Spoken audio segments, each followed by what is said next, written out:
Hi friend, তোমরা কেমন আছো? আমি ভালো আছি। আজ আমি নতুন একটা রান্না নিয়ে তোমাদের সামনে চলে এসেছি। তো রান্নাটার নাম হচ্ছে কাশ্মীরি চিকেন কান্তি। তো এই রান্নাটা করতে কি কি লাগবে তোমাদেরকে আমি সমস্ত কিছুটাই বলে দেবো। তো রান্নাটা প্রথমে স্টার্ট করার আগে আমি ফার্স্টে তেজপাতা, মৌরি, গোলমরিচ, গরম মশলা, শুকনো লঙ্কা সমস্ত উপকরণগুলো আমি তোমাদের দেখালাম, তোমরা ভিডিওতে দেখতে পাচ্ছ। তো এই সমস্ত উপকরণগুলো আমি ফার্স্টে কড়াইয়ের মধ্যে হালকা করে ভেজে নেব। ভেজে নিয়ে এই মশলাটাকে আমি আলাদা করে পেস্ট করে নেব। তো এবার আমি কড়াইতে তেল দেব, সাদা তেল, সাথে আমি ঘি দেব। তো এর উপরে আমি কিছু 4টে থেকে 5টা পেঁয়াজ আমি কেটে রেখেছিলাম।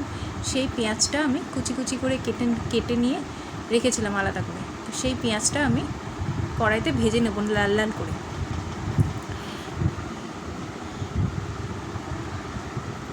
এরপর আমি চিকেনগুলোকে ভালো করে ধুয়ে নেব।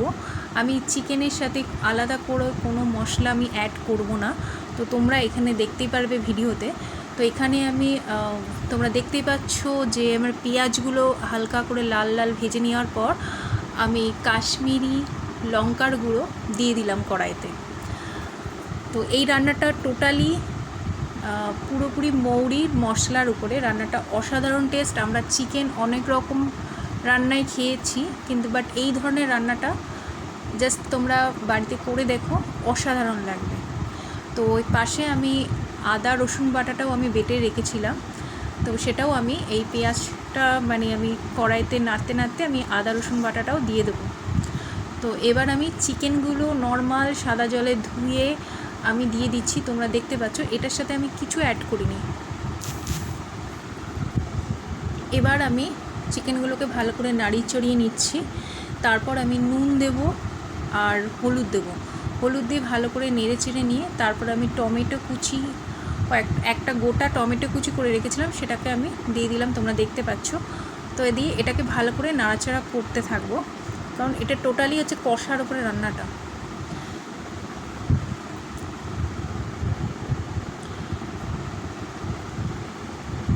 এই রান্নাটা অত্যাধিক রিচ হয়েছিল, প্রচুর ঘি আর তেলের উপরে রান্নাটা, ঘি ভালো মতনই দিতে হয়েছে আমাকে।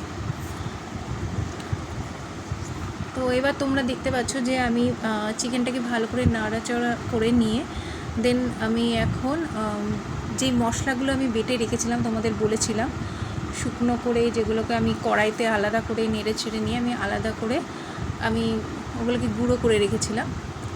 তো এই মশলাগুলো আমি সমস্তটাই আমি এখানে অ্যাড করে দেবো। দেন এটাকে আমরা ভালো করে নেড়ে চড়ে নিচ্ছি। নেড়ে চড়ে নিতে একটু একটু লাল লাল লাল লাল হয়ে গেলে ভালো করে আমাদের নাড়তে হবে। এরপর আমি এভারেস্টের চিকেন মশলা, চিকেনের যে রান্না করতে গেলে যে মশলা দোকানে পাওয়া যায়, আমি এভারেস্টের ইউজ করি, ওটা আমি দিয়ে দিলাম। তারপরে আমি টক দই কিনে নিয়ে এসেছিলাম দোকান থেকে, সেই টক দই আমি বাটিতে করে রেখে দিয়েছিলাম আলাদা করে, সেটা আমি দিয়ে দিচ্ছি। তো রান্নায় এই উপকরণগুলো আমাদের অ্যাড করতে হবে। তো এবার আমি ভালো করে নেড়ে চড়ে নিচ্ছে। দেখতে পাচ্ছ যে চিকেনের কালারটা একদম অন্যরকম, অসাধারণ একটা সেন্ট হচ্ছিল, যখন রান্নাটা করছিলাম একদমই অন্যরকম। আমি অনেক রকম চিকেনের ডিশ করেছি, বাট এই চিকেনের ডিশটা সত্যি বলছি জাস্ট অসাম। তো তোমরা করে দেখো বাড়িতে, অনেক রকমই তো চিকেন রান্না করেছো, এই রান্নাটা একবার বাড়িতে ট্রাই করে দেখো। যদি তোমাদের ভালো লেগে থাকে তাহলে অবশ্যই কিন্তু একটা লাইক, কমেন্ট, শেয়ার কিন্তু অবশ্যই চাই। আর অবশ্যই জানাবে তোমরা যে এই রান্নাটা করে তোমাদের কেমন লেগেছে। তো এবার আমি চিকেনটাকে ভালো করে কষিয়ে নিচ্ছি। কষিয়ে নেওয়ার এইদিকে আমি আলাদা করে গরম জল, আমি চিকেন রান্না করতে গেলে আমি যখন কষানোর পর আমি ঠান্ডা জল দিই না, আমি হালকা করে গরম জল করে নিই, সেই গরম জলটা আমি অ্যাড করছি এখানে এই রান্নাতে। এবার ভালো করে আমি নেড়ে চড়ে নিলাম জলটা দিয়ে। দেন তারপরে আমি এটা ঢেকে দেব।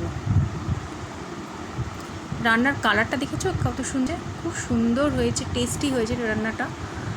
তো তোমরা বাড়িতে করো অবশ্যই, কিন্তু তো এবার আমি কাস্তুরি মেথি পাতা সেটা আমি চিকেনে দিয়ে দিলাম। দিয়ে মানে এটা দিলে কি হয়, রান্নার টেস্টটা একটু আলাদা রকমের হয় আর আলাদা একটা সেন্ট হয়। তো এবার আমি ঢেকে দিয়ে দেবো, তোমরা দেখবে রান্নাটার কালারটা দেখো জাস্ট।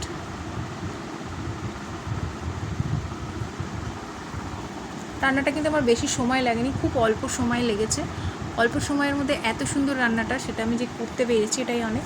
সেদিন আমাদের বাড়িতে লোক এসেছিলো, তো আমি এই ডিশটা করেছিলাম। সাথে বিরিয়ানির ডিশও ছিল। বিরিয়ানিটা আমি তোমাদেরকে অন্য একদিন দেখাবো, সেটা আমার বোন করেছিল। তো আমি এবার ঢেকে দিলাম, দেখলে। দেন আমি ঢাকনাটা কিছুক্ষণ পর 5 মিনিট মতন পর আমি ঢাকনাটা তুলে নিয়ে আমি আরেকবার একটু নাড়াচাড়া করে নেব। একটু হালকা একটু মাখা মাখা হয়েছে, আবার হালকা হালকা ঝোল ঝোল। দেন তারপরে আমি নামিয়ে নেব। তো রান্নাটা দেখো, শুধু কালারটা দেখো, অসাধারণ হয়েছে জাস্ট।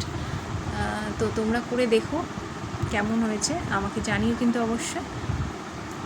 সবাই ভালো থেকো, সুস্থ থাকো। চলো, বাই বাই।